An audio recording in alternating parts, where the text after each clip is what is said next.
When brands deny responsibility, crises can lead to downfall or redemption. They didn't overcome rejection and it caused them to go out of business? Yeah. Yes. We talk about two cases. One is in Japan and one is in the US. Let me talk about the Japan case first. It's more current, so to speak. It's a little more recent. There was a company called Snow Milk Products in Japan, considered to be a flagship brand for milk products in Japan. And 12,000 consumers fell sick from consuming their products. And the company's senior executives completely denied that it was their fault.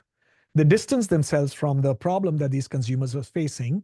They did nothing for these consumers. And later on, as the case unraveled, it was found that their production was at fault. The food poisoning took place during their production. And the company kept stonewalling, kept pushing back, kept resisting, kept attributing the blame. They actually, I think they basically said we had nothing to do with it. And later on, the media said they were lying. All the top executives were fired. The company closed down. They merged with another two companies. The company doesn't exist anymore. Was the Dalkon Shield. You know, today we call it basically an IUD, is the common verbiage. The first IUD was created by Dalkon Shield. Good for them, pioneers, right? Unfortunately, they had not done their due diligence. They hadn't done enough research. And they went too soon with the product.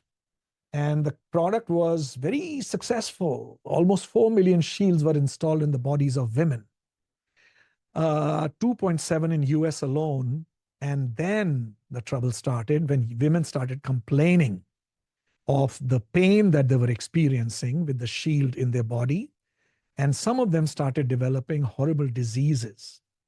And the doctors were not trained to take out the shield comfortably. It had teeth on it. You can think about taking out the shield from a woman's private parts and how it probably hurt them.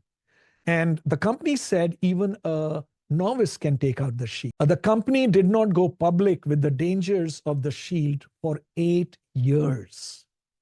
8 years they took to go publicly with the dangers of the shield, because during these 8 years, they were basically stonewalling, distracting the publics, were trying to use legal cases, trying to settle cases privately and saying, we are not at fault, we are not at fault. Once they went public, then of course they went bankrupt. We talked about Tylenol. They recovered brilliantly from that episode. Starbucks recovered brilliantly from their, problem with the Philadelphia store.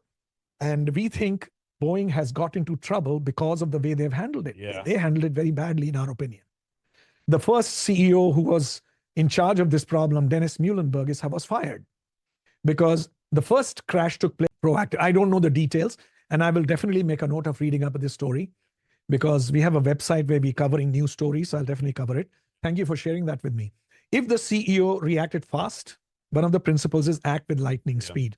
If the CEO reacted with fast, responded in some way to address consumers' hurt, apology, or publishing an interview that we are looking into it, or something of that sort, which shows sincere contrition on the part of the CEO, then he closed the factory and then he fixed the problem.